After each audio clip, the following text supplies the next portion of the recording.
Andrew from Mui Wing Chun Academy again, making another video, this time about what we do with the Jun Ma.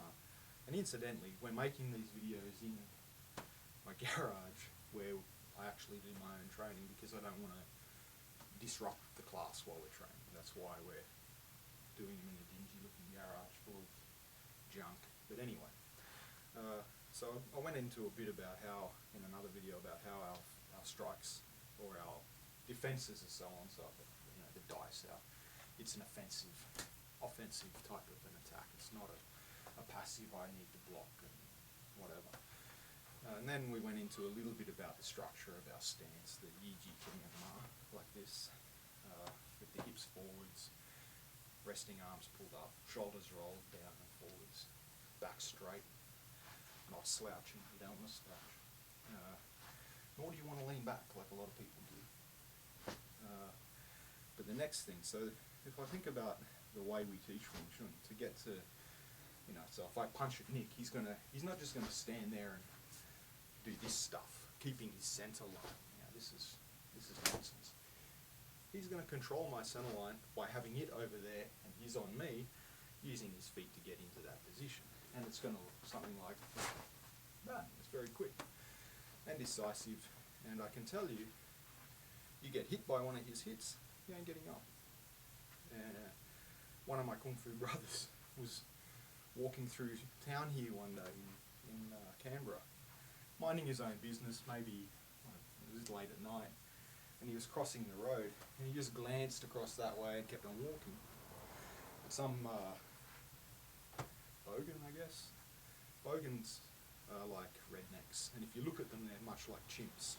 So if you look at a bogan in the eye, they'll go crazy and want to beat you up. Well, this bogan saw my Kung Fu brother just sort of glance in his direction. He wasn't looking at him, he was just sort of looking around, probably making sure he wasn't going to be hit by a car crossing the road. The bogan's gone, "What are you looking at?" And by the time he turned around, the bogan was coming in with punches. And he's just sort of gone, bang, knocked him clean out with one hit.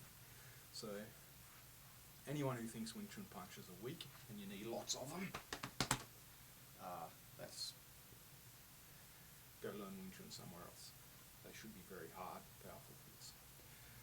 But the thing that facilitates what Nick just did, we'll do it again, is the Jun Ma, so the turning stance. All Wing Chun has it. A lot of them say don't use it for some reason, but if you look at the Chum, they'll do Jun Ma of some sort. There's lots of different ways people do it. Some do it on the heels, middle of the feet, balls of the feet. Some people go from one side to the other, like so. Some people stay in one spot and do it. Doesn't matter how they do it. They've got Jun Ma. Depends on what they use it for, though. From our point of view, the Jun Ma, we think of it as being the heart of Wing Chun. From our perspective, if you don't have good Jun Ma, which itself is predicated upon a very good Jun Ma, you don't have Wing Chun, from our point of view.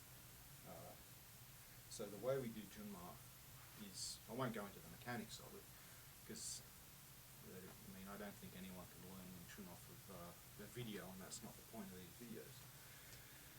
More what we're after is just to explain some of the stuff we're doing, how we do it and why we do it, and to demonstrate what it's about. So in terms of the progression of learning Wing Chun for us, Jun Ma is the third of the foundation things. We consider three things to be foundational: Jun Ma, Kun, the single center line punches, and the Jun Ma. All of them are equally important, but you could get away. You don't necessarily need Jun Ma to do Wing Chun well if you're really fast with a punch, but if you've got really good Jun Ma, the rest of your Wing Chun will follow. And what else to say about Jun Ma? Power generation? Yeah, so it generates the power for us. So as I was saying in another video, with the dice out, for example, I start off like this, just doing it like so. That's how our beginners learn. The next step, you're a bit more intermediate. You've already got a good stance and passable Jun Ma. You're doing it like so. That's how you do the dice out. Comes in like so. You're using your hips to do it. And that's where our power generation really comes from. I'm not passively grabbing his stuff. You alright? Yeah, sorry. I'm getting the power out of my hips and putting it into that, that's a strike. Putting it into that, that's a strike as well. But it goes further than that. It's not just about if you punched straight, getting out of the way, that's a function of it. I could get out of the way, I wouldn't just leave it at that. I want to do, say, a time south, for example. It's not just about giving yourself a bit of range, although that can be part of what it's for.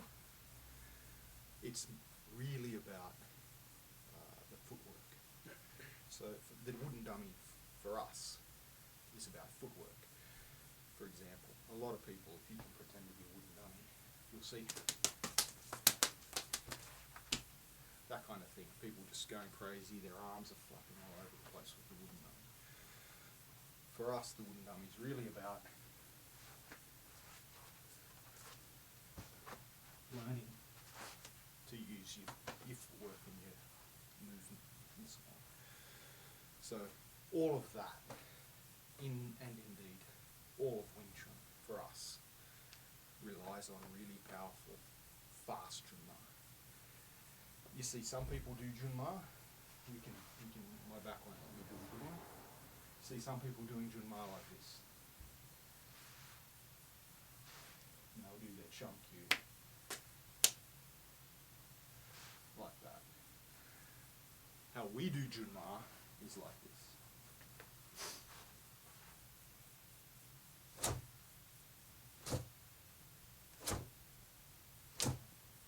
So it's got to be powerful, fast, really sharp. Power comes out of the hips and you throw it through your arms. Because if you do your Jun Ma like this, if we did our Jun Ma like this, when he punches me, that's going to look like that. That's unacceptable. You've got to be very, very, very, very fast and be able to generate a hell of a lot of power. Because there are styles of Kung Fu out there that a punch like that will bust your skull. Go and look at some traditional Okinawan karate, for example. They get their fist and a rock and just smash the rock all damn day long. Go look at some Choi Li Fut. They'll get like a big bag of sand, put it on a windowsill and just pound the crap out of that thing.